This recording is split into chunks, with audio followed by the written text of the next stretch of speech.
थाना मंडी पुलिस ने भरण पोषण के मामले में वारंटी अभियुक्त को बरेलियों के मदरसे के पास से किया गिरफ्तार। आपको बता दें, वरिष्ठ पुलिस अधीक्षक के निर्देशन में पुलिस अपराध नियंत्रण हेतु अपराधियों के विरुद्ध कार्रवाई कर रही है। थाना मंडी पुलिस ने भरण पोषण के मामले में वारंटी अभियुक्त मोहम्मद कादिर को बरेलियों के मदरसे के पास से बुधवार दोपहर 3 बजे गिरफ्तार करने में महत्वपूर्ण सफलता प्राप्त की है। संबंधित धाराओं में कार्रवाई करते हुए अभियुक्त को न्यायालय के समक्ष पेश किया गया है।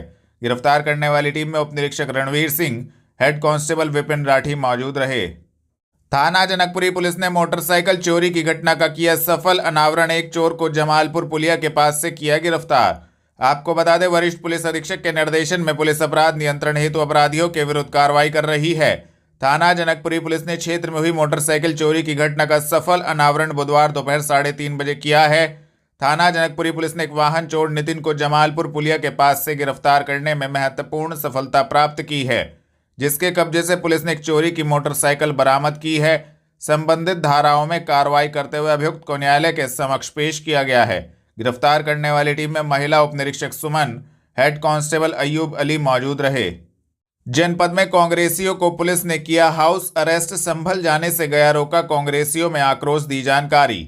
आपको बता दें, संभल की घटना को लेकर पीड़ितों से मिलने हेतु अपने नेता राहुल गांधी के साथ कांग्रेसी संभल जाना चाहते थे, जिसकी सूचना पुलिस को लग गई। पुलिस ने कांग्रेसियों को घर पर ही हाउस अरेस्ट कर लिया। बुधवार दोपहर 2 बजे कांग्रेस महानगर अध्यक्ष वरुण शर्मा ने बताया कि सरकार तानाशाही कर रही है।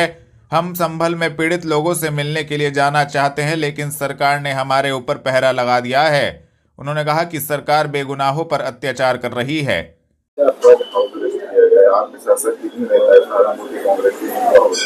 देखिए, कल हमारे एआईसीसी से हमारे में सूचना आई थी कि राहुल जी सुबह 7 बजे संभल के लिए प्रस्थान करेंगे, तो आप सभी साथियों ने एआईसीसी कार्यालय पहुंचना है।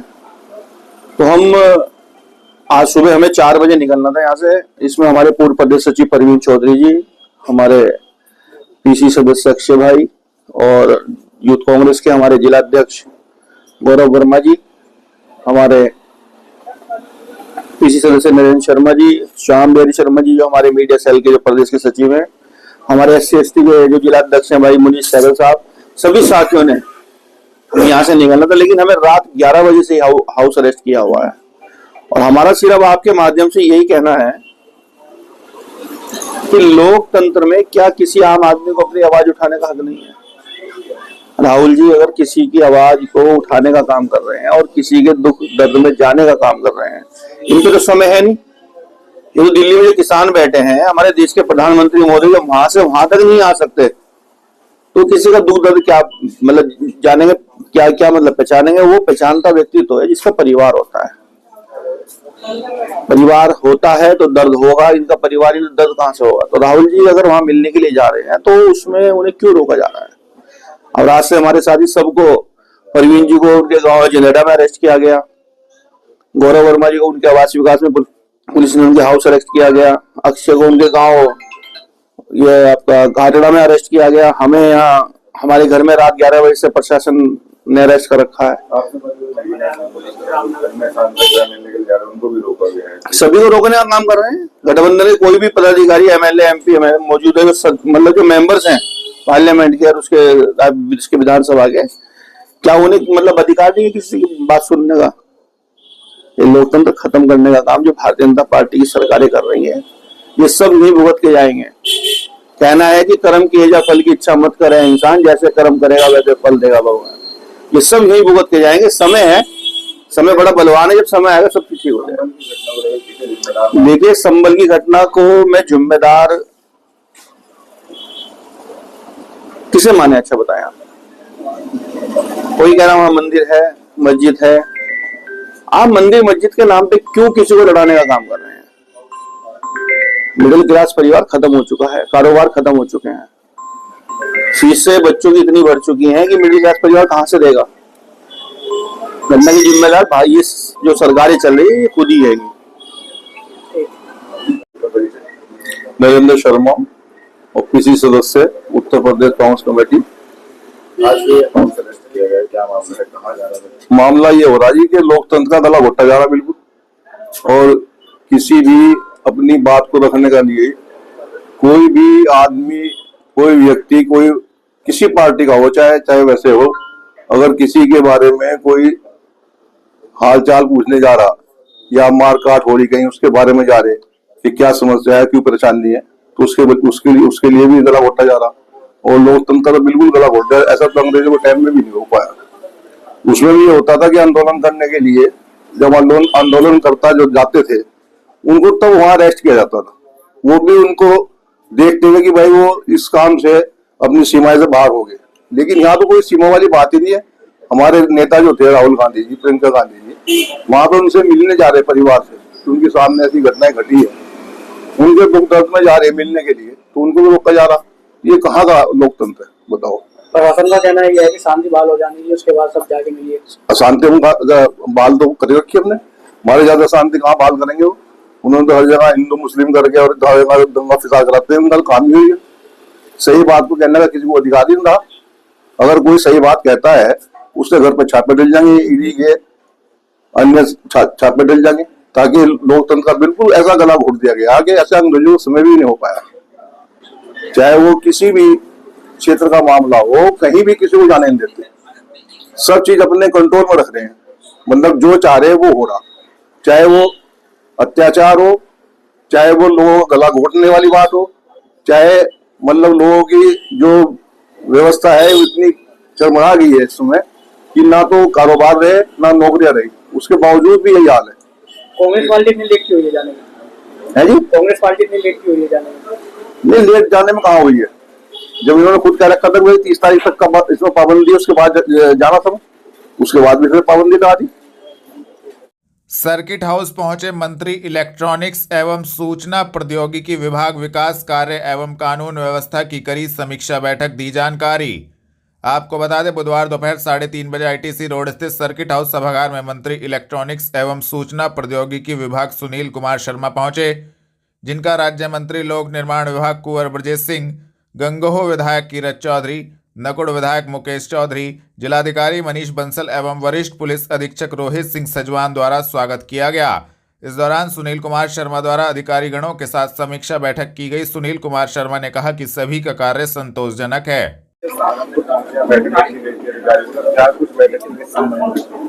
ये नियमित रूप से जो समीक्षा बैठक होती है और सभी विभागों की समीक्षा की गई है और कार्य संतोषजनक है। माननीय मुख्यमंत्री श्री योगी आदित्यनाथ जी के नेतृत्व में पूरे प्रदेश में लगातार विकास के कार्य और कानून व्यवस्था आदि से संबंधित विषयों पर चर्चा और समीक्षा की जाती है। उसी क्रम में मैं आज यहाँ आया था और सभी के साथ बैठ करके माननीय जनप्रतिनिधिगण के साथ तो समीक्षा की गई। सहारनपुर की समस्या है मुख्य रूप से जाम की, जो बेहद रोड दिल्ली रोड 4 लेन होने की आवश्यकता है, लेकिन उस पर कुछ विचार नहीं किया गया। क्या कुछ उस पर माननीय मंत्री जी ने यहाँ संबंधित अधिकारी को निर्देश दिए, अतिक्रमण दूर करने के निर्देश दिए गए हैं और इस पर किसी प्रकार का जाम ना लगे, इस पर भी प्रशासन को निर्देश। संबल की हिंसा को लेकर क्या कहेंगे? लगातार जो है संबल की हिंसा को लेकर राजनीति, संबल की हिंसा कुछ लोगों ने जानबूझ करके योजनाबद्ध तरीके से सरकार को बदनाम करने के लिए की है। सारे अपराधियों को दंडित किया जाएगा और सख्त कार्रवाई की जाएगी। आज आप देख रहे हैं कि वहां पाकिस्तान में बने हुए, अमेरिका में बने हुए कारतूस मिल रहे हैं। 4 लोगों को भी उनको जो वहाँ हत्याएं हुई हैं, वे उपद्रवियों ने हत्या की है सरकार को बदनाम करने के लिए, और उस पर विपक्षी दल गैर जिम्मेदारान रवैया अपना रहे हैं। जांच हो रही है, सख्त कार्रवाई होगी। कांग्रेसी कह रहे हैं आज राहुल गांधी मिलने जा रहे थे, संबल में उनको रोक दिया गया। वो कह रहे हैं कि लगातार जो है लोकतंत्र की हत्या की जा रही है, रोका जा रहा है मिलने से, क्या कारण है? संबल की कानून व्यवस्था बिगाड़ने का ये लोग प्रयास कर रहे हैं। सरकार का काम है कानून व्यवस्था को बना करके रखना। कल भीम आर्मी और आजाद समाज पार्टी ने कहा है कि जो मस्जिदों को तोड़कर मंदिर ढूंढे जा रहे हैं, मंदिरों को तोड़कर जो है बौद्ध स्तूप ढूंढे जाएंगे। सबको अधिकार है कानून के अंतर्गत अपनी बात कहने का, अदालत में जाकर के अपनी याचिका प्रस्तुत करने का। बांग्लादेश में जो लगातार हिंदुओं पर अत्याचार हो रहा है, उसको लेकर क्या कहेंगे? किस तरीके से प्रधानमंत्री बांग्लादेश में हिंदुओं पर हो रहे अत्याचार को लेकर के पूरा विश्व चिंतित है। ये एक मैं कहना चाहूंगा कि जो लोग हमारे देश में बहुत भाईचारे की बात करते हैं, उन्हें बांग्लादेश जाना चाहिए। माल गोदाम रोड व खल्लासी लाइन स्थित रेलवे इंस्टीट्यूट में URMU व NRMU के चुनाव को लेकर हुआ मतदान। आपको बता दें, उत्तरीय रेलवे मजदूर यूनियन व नॉर्दर्न रेलवे मेंस यूनियन के चुनाव को लेकर रेलवे इंस्टीट्यूट माल गोदाम रोड, रेलवे इंस्टीट्यूट खल्लासी लाइन में बुधवार दोपहर 3 बजे मतदान किया गया, जिसमें समस्त रेलवे कर्मचारियों, यूनियनों के पदाधिकारीगणों, कार्यकर्तागणों ने अपने मत का प्रयोग किया। अपने मनपसंद प्रत्याशी को वोट किया गया। इसमें कहा गया कि यह चुनाव संपूर्ण भारत में यूनियनों के मान्यता के लिए किए जा रहे हैं। आपका नाम, जो चुनाव हो रहा है, क्या चल रहा है, क्या कहना चाहेंगे चुनाव? नमस्कार दोस्त, मैं उपेंद्र गुप्ता, शाखा सचिव उत्तर रेलवे मजदूर यूनियन सहारनपुर ब्रांच से। आज का चुनाव यूनियन की मान्यता के लिए हो रहा है। जैसा कि पहले भी आपके माध्यम से हमने यही कहा था कि हमारी यूनियन इस बार कर्मचारियों के हितों के लिए, उनके बुढ़ापे को सुरक्षित करने के लिए OPS की लड़ाई लड़ रही है, क्योंकि हमारी साथी यूनियन जो सिस्टर यूनियन NRMU है, उन्होंने सरकार का UPS पे समर्थन किया है और हम पहले दिन से NPS का विरोध करते आए हैं और UPS का भी विरोध कर रहे हैं। हम चाहते हैं सभी कर्मचारियों को, केंद्र सरकार के सभी कर्मचारियों को OPS की सुविधा दी जाए। इसमें ही उनका बुढ़ापा सुरक्षित है और उनका बुढ़ापे में मान सम्मान हो सकता है। यह चुनाव किसी व्यक्ति विशेष का नहीं है, ये यूनियन की मान्यता का चुनाव है। इसमें हमारे NFIR के जो महामंत्री हैं डॉक्टर M रघुवैया जी, उनके मार्गदर्शन में जो जोन्स की जो यूनियंस होती हैं उनकी मान्यता मिलेगी, फेडरेशन की मान्यता बरकरार रहती है। और जो हमारे जोन के महामंत्री जी BC शर्मा जी और SN मलिक हमारे जो प्रेसिडेंट हैं, उनकी कह लीजिए एक तरह से मान्यता मिलने पे उनको दोबारा से इसका पदभार ग्रहण करवाया जाएगा। इसी तरह से मंडल के मंत्री हमारे मनमीत जी और मंडल के अध्यक्ष अशोक कुमार जी, इसी प्रकार कितने दिन चुनाव चलेगा और इसका ये 4, 5 और 6 में चलेगा चुनाव। 3 दिन है। गार्ड ड्राइवर के लिए ये 6 तारीख तक है, लेकिन और आम कर्मचारियों के लिए 4 और 5 में रहेगा। ये हमारा चुनाव चिन्ह रेल का इंजन, ये आप देख रहे हैं, ये रेल का इंजन है। बैलेट नंबर हमारा 5 है और हम सभी से अपील करेंगे कि अपने OPS के लिए, अपने बुढ़ापे को सुरक्षित करने के लिए URMU को भारी मतों से विजयी बनाएं। ये आपका नाम और आज जो चुनाव हो रहा है उसके बारे में क्या कहना चाहेंगे? मेरा नाम है Paramjit Singh, branch secretary NRMU Saharanpur loco branch. आज जो इलेक्शन हो रहे हैं, ये हमारी फेडरेशन ने कोर्ट में केस करके उस तो बाद ये इलेक्शन 11 साल बाद हो रहे हैं। आज वो जो इलेक्शन है, ये हमारे जो जनरल सेक्रेटरी मिश्रा जी है, उनकी बदौलत हो रहे हैं। और ARF के जनरल सेक्रेटरी और NRMU के जनरल सेक्रेटरी है, ये उनका निशान जाने के वही वोटर पर खड़े हैं। आपके पार्टी का चुनाव चिन्ह क्या है और कौन कौन लोग खड़े हैं? हमारी जो पार्टी के है, मिश्रा जी हमारे general secretary all India railway में फेडरेशन के, और नॉर्दर्न मैनेजमेंट के मिश्रा जी सेक्रेटरी हमारे जनरल सेक्रेटरी। क्या अपील करना चाहेंगे सब लोग? ਅਸੀਂ अपील यही करते हैं स्टाफ को, यही फेडरेशन है जिन्हें आज तक लोगों के स्टाफ के जो काम कराए आज तक, चाहे पेक पेंशन हो, चाहे बोनस हो, चाहे कोई भी मुद्दा हो, चाहे NPS का मुद्दा हो, हटाने का काम भी इसी यूनियन ने कराया। आज जो वोटिंग हो रही है उसका उत्साह स्टाफ को देख के लगा बहुत अच्छा लोगों में हमारी जो फेडरेशन है वो जीत के आएगी। मानक मऊ स्थित गोगा महाड़ी स्थल पर अवैध रूप से संचालित रास्ते को विरोधाभास के बीच कराया गया बंद। आपको बता दें, बुधवार दोपहर 3 बजे गोगा महाड़ी स्थल पर अवैध रूप से संचालित रास्ते को विरोधाभास के बीच बंद कराया गया। इस अवसर पर श्री गोगा महाड़ी सुधार सभा के पदाधिकारीगणों ने कहा कि महाड़ी स्थल के आसपास अवैध कब्जे हटाए जाएंगे। विरोधाभास के बीच दीवार का निर्माण कराया गया, जिसका विरोध भी किया गया। इस दौरान प्रधान अनिल प्रताप सैनी ने कहा कि वह महाड़ी स्थल के आसपास किए गए अवैध कब्जे एवं विकसित अवैध कॉलोनियों के विरुद्ध कार्रवाई की मांग करते हैं। आज क्या कार्यक्रम किया गया यहाँ पर? आज महाड़ी स्थल मानक मुँह पे जो सभी महाड़ियाँ 26 छड़ियों की 26 स्थान यहाँ मौके पे मौजूद है और श्री गुगा महाड़ी सुधार सभा लगभग 400 बीघे जमीन का जो श्री गुगा महाड़ी सुधार सभा के नाम है, उसे अवैध तरीके से भूमाफियाओं द्वारा बेचा जा रहा है और महाड़ी स्थल से ही इन अवैध कॉलोनियों को रास्ता दिखाकर लोग बेच रहे थे। और आज महाड़ी स्थल पर हम संस्था के सभी पदाधिकारी, क्योंकि कई दिन से अधिकारियों के संपर्क में थे, आज यहाँ रास्ता बंद कराने का हम लोगों ने काम किया है। और इन ज़मीनों की जांच के लिए अभी पिछले दिनों मुख्य सचिव लखनऊ जो उत्तर प्रदेश सरकार के सचिव है उनसे मिलकर आए थे। वहाँ से एक आदेश हमने DM साहब को दिया है और DM साहब ने इन सभी ज़मीनों में अब जांच शुरू करानी चालू कर दी है। और मेरा सभी लोगों से यहाँ अनुरोध है, जो शहर के आसपास के देहात के लोग इन अवैध कॉलोनियों में प्लॉट ले रहे हैं, वो अपने प्लॉट की बिक्री यहाँ प्लॉट को खरीदने का काम ना करें। और आज सभा के सभी पदाधिकारी मौके पर मौजूद रहे और आज भूमि पूजन कराने के बाद इस दीवार को कराने का काम नगर निगम के अधिकारियों व सभा के पदाधिकारियों ने करा है और आज दीवार पूर्ण तरह से होकर इन अवैध कॉलोनियों का रास्ता बंद कर दिया जाएगा। बेहट रोड स्थित शंकरपुरी कॉलोनी निवासी महिला ने शादी के 7 साल बाद 4 बच्चों को दिया जन्म, 2 बच्चों ने तोड़ा दम। आपको बता दें, बेहट रोड स्थित शंकरपुरी कॉलोनी निवासी महिला ने शादी के 7 साल बाद 4 बच्चों को जन्म दिया। यह 7 साल बाद 4 बच्चों की 4 गुना खुशी कुछ ही घंटे बाद आधी हो गई। एक लड़की और एक लड़के ने दम तोड़ दिया। उन 4 बच्चों में से 2 लड़कियां और 2 लड़के शामिल हैं। सुमित सैनी को पूरी आशा उन 2 बच्चों से है जो अभी भी जिंदगी और मौत से जंग लड़ रहे हैं, जिसको लेकर संबंधित जानकारी दी गई। जी, मेरा नाम सुमित सैनी है जी। सुमित भाई, आप अपनी वाइफ का अस्पताल ले गए थे, जी बच्चे जन्म दिया? जी 4 हुए जी, 4 बच्चे हुए, 2 लड़के हुए और 2 लड़की हुई जी। अच्छा, अब कितने हैं बच्चे? मतलब अब तो देखो 4 होते मशीन में चले गए थे जी। अब जो है फिलहाल 2 है जी। एक तो 12 घंटे अंदर तो पूरा हो गया था और उसके बाद एक लड़की जो हुई थी बाद में स्पेयर मेरी हुई थी, वह कम से कम भी 10 घंटे के अंदर पूरी हो गई थी जी। अच्छा, जब 4 बच्चे हुए थे तो क्या घर का किस तरह का माहौल? जी बहुत खुशी हो गई थी, हमें बहुत ज़्यादा खुशी हुई थी जी। सबसे ज़्यादा खुशी तो मुझे खुद को हुई थी जी कि चलो मैं 7 साल बाद पापा बना हूँ और अच्छा लगा मुझे 7 साल जी। अच्छा, ये अगर बात करें कि टाइमिंग क्या कुछ रही? हाँ जी, टाइमिंग डिलीवरी की? हाँ, बता रहे कि भाई जल्दी हो गए थे 7 महीने। जी हाँ, 7 महीने का पहला दिन था जी। जब उनको ना डेट वो जो लेडीज़ होती है ऐसे हो गए थे, तो मैं डॉक्टर के ले गया था, उन्होंने टीका वगैरह लगाया था, वो रुके नहीं थे। इसी कारण डॉक्टर ने जवाब दिया था ऑपरेशन से थ्रू उठाना पड़ेगा जी, बाकी आपकी किस्मत है जी। तो 2 बच्चों की क्या? बस 2 बच्चे सीरियस ही है जी।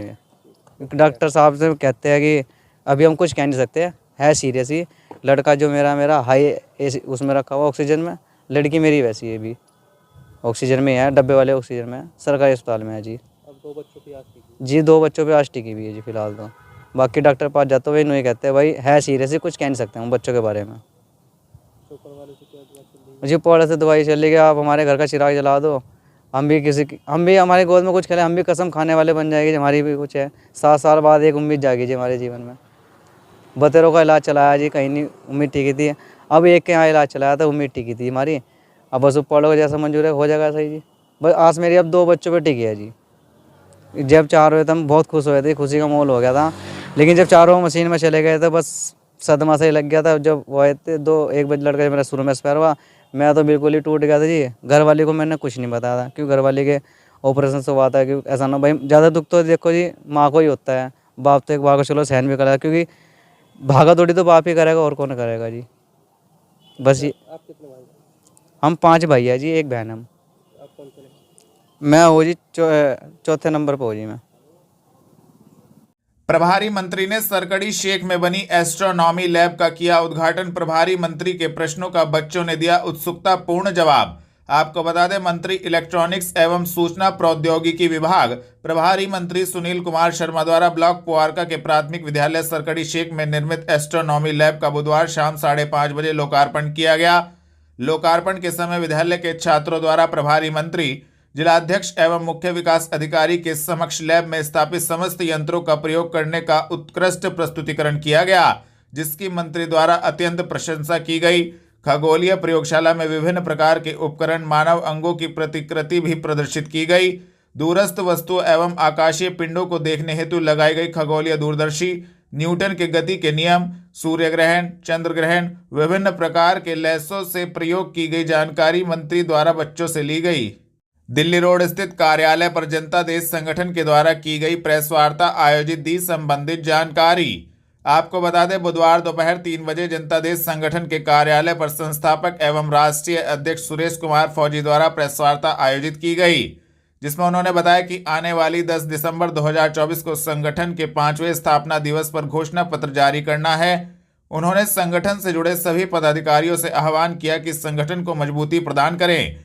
इस अवसर पर सभी पदाधिकारीगण एवं कार्यकर्तागण उपस्थित रहे। जी, मेरा नाम सुरेश कुमार फौजी है और मैं जनता देश संगठन का अध्यक्ष हूँ।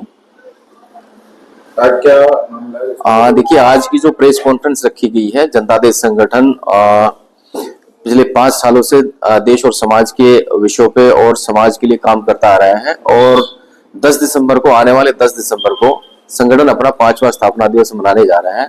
और इस स्थापना दिवस पर संगठन एक घोषणा पत्र जारी करेगा जिसमें देश और समाज की जो परेशानियां हैं, जो लोगों की जरूरत है, देश के आम नागरिक की जो जरूरतें हैं, जो उनकी, जैसे पढ़े लिखे लोगों को रोजगार नहीं मिल पा रहा है, देश में समृद्ध दंगे हो रहे हैं, बच्चों को अच्छी एजुकेशन नहीं मिल पा रही है, जो ये देश और समाज में की जो इर्द गिर्द घूमती हुई जो परेशानी और समस्याएं हैं, उनकी समस्याओं के निदान हेतु और समस्याएं किन कारणों से, उन कारणों पर रोशनी डालती है, उनके समाधान हेतु संगठन अपने 5वें स्थापना दिवस पर यह घोषणा पत्र जारी करने जा रहा है। संभल में हुई हिंसा को किस तरह देखते हैं?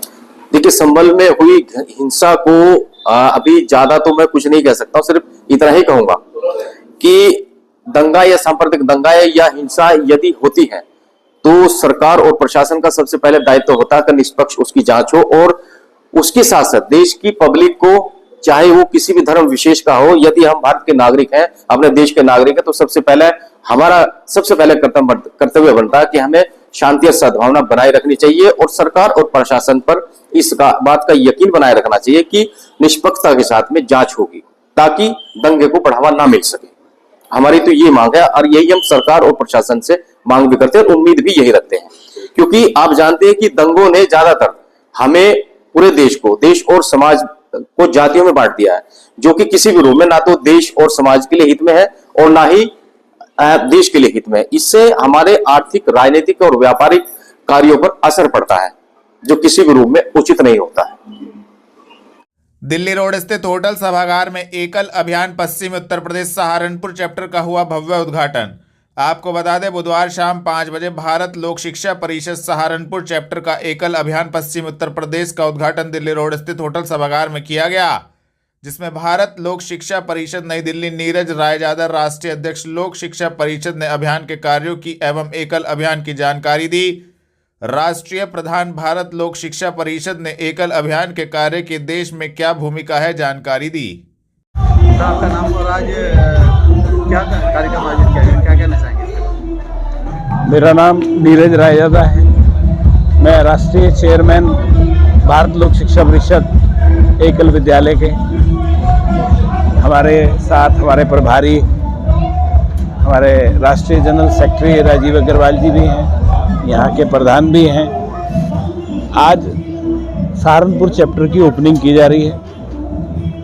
एक ऐसी संस्था जो कि पूरे देश में फैली हुई है और 1 लाख विद्यालयों का संचालन कर रही है और 1 लाख विद्यालयों के बाद हमारी यात्रा 6.5 लाख गांव तक जानी है। 6.5 लाख विद्यालय खुलने हैं, जो कि समाज और देश के लिए एक बहुत बड़ी टर्निंग पॉइंट होगा लाइफ का।